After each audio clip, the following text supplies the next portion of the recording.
219 News Now is brought to you by the South Shore Line and by Strachan Van Til, making lives easier for 95 years.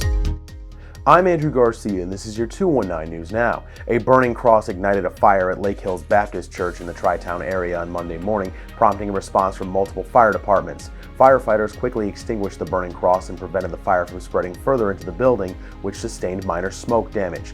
While the church's sanctuary may need airing out, it remains uncertain whether services can continue there in the near future. Democratic state lawmakers in Lake and Porter counties are organizing town hall meetings to oppose a proposal to redraw Indiana's congressional districts in favor of Republicans.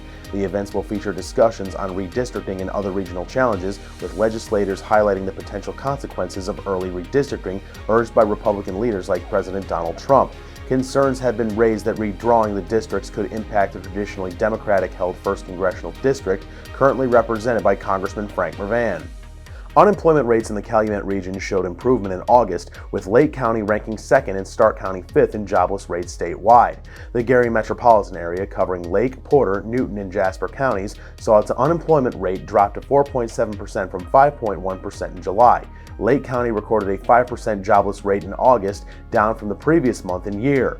Howard County had the highest rate in the state at 6.2% overall. Indiana's unemployment rate held steady at 3.6% in August, while the national rate was 4.3%.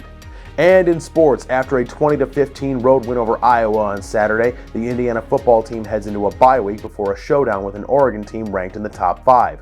The Hoosiers were never able to pull away from the Hawkeyes the way they have done against previous opponents, which in the eyes of IU play-by-play man Don Fisher is exactly the kind of challenge Indiana needed before traveling west to take on the Ducks next week.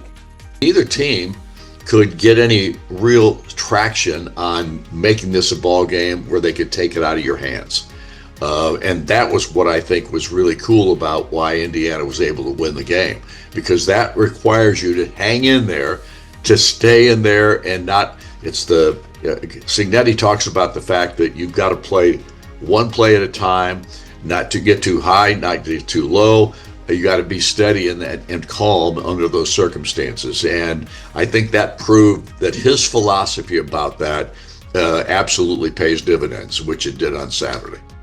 To read up on more local news and headlines, visit jed-tv.com and nwi-com. I'm Andrew Garcia, and this has been your 219 News Now.